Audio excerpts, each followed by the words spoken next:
আপনারা সবাই জানেন ডাক্তার মুস্তফা আজহার ফাউন্ডেশন আত্মমানবতার সেবা এক অনন্য প্রতিষ্ঠান, যেটি দীর্ঘ এক যুগের বেশি সময় ধরে আমরা আত্মমানবতার সেবায় কাজ করে আসছি।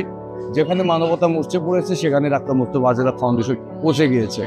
তো সেই সুবাদে আমরা আজকে রোহিঙ্গা ক্যাম্পে আমাদের সম্পূর্ণ বিনামূল্যে আমাদের ফ্রি চিকিৎসা সেবা চলতেছে।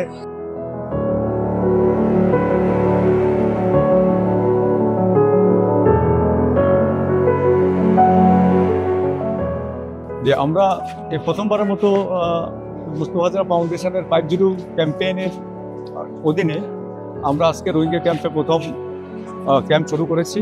তো আমরা এখানে যা দেখতে পেয়েছি উপচে পড়া ভিড়, ক্যাম্পের যে কয়েকদিনকে আমরা নিয়ে এসেছি আমাদের মনে হচ্ছে যে আরও অনেক বেশি করে এটা করতে হবে। আমরা যদিও অ্যাপ্রুভাল পেয়েছি 6 মান্থলি করার জন্য, কিন্তু 6 মান্থলি এটা এনাফ হবে না।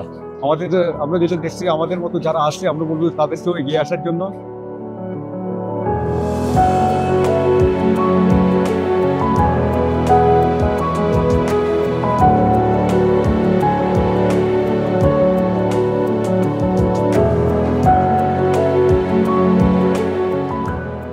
এটাও সত্য যে এটা নিশ্চয়ই যথেষ্ট না, আরো অনেক কিছু করার দরকার এবং কি করা যেতে পারে, ভবিষ্যৎ কি হতে পারে, সত্যিকার অর্থে এই মানুষগুলি দেশে কিভাবে ফেরত যেতে পারে, তাদের জীবনে পরিবর্তন কিভাবে আসতে পারে সেটা দেখার জন্যই আমরা আসছি।